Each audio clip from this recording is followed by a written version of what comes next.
Every gardener dreams of that moment when their plants stop creeping along and suddenly take off, leaves bursting with life, fruits swelling with energy, and flowers putting on a show like never before. For the longest time, I was chasing that kind of growth with bagged fertilizers and expensive amendments, always feeling like I was falling short. Then I discovered a homemade fertilizer so simple and so powerful that I still call it my secret weapon. Today I'm sharing exactly how I make it, why it works, and how you can use it to get bigger, healthier harvests without breaking the bank. Stick with me for the next few minutes because this trick is going to change the way you feed your plants forever. Most store-bought fertilizers promise quick results, and yes, you'll see some green up after applying them. But here's the catch.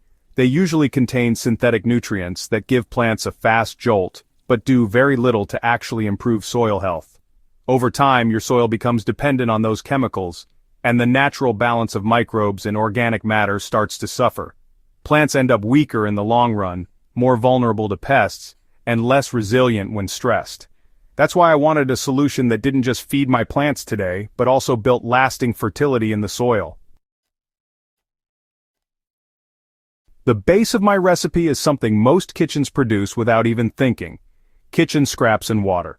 When you combine nutrient-rich scraps like banana peels, vegetable trimmings, and coffee grounds with water and allow them to ferment for a few days, you're creating a liquid fertilizer packed with potassium, nitrogen, calcium, and trace minerals.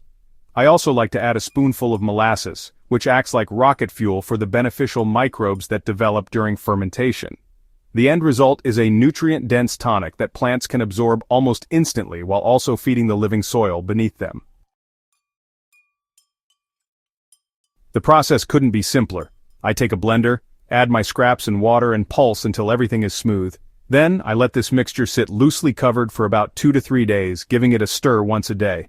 The fermentation process really kickstarts microbial activity, unlocking nutrients and making them more available to plants.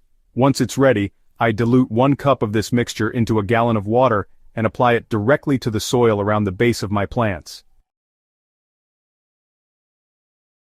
The first time I used this fertilizer, honestly, I thought I was imagining things.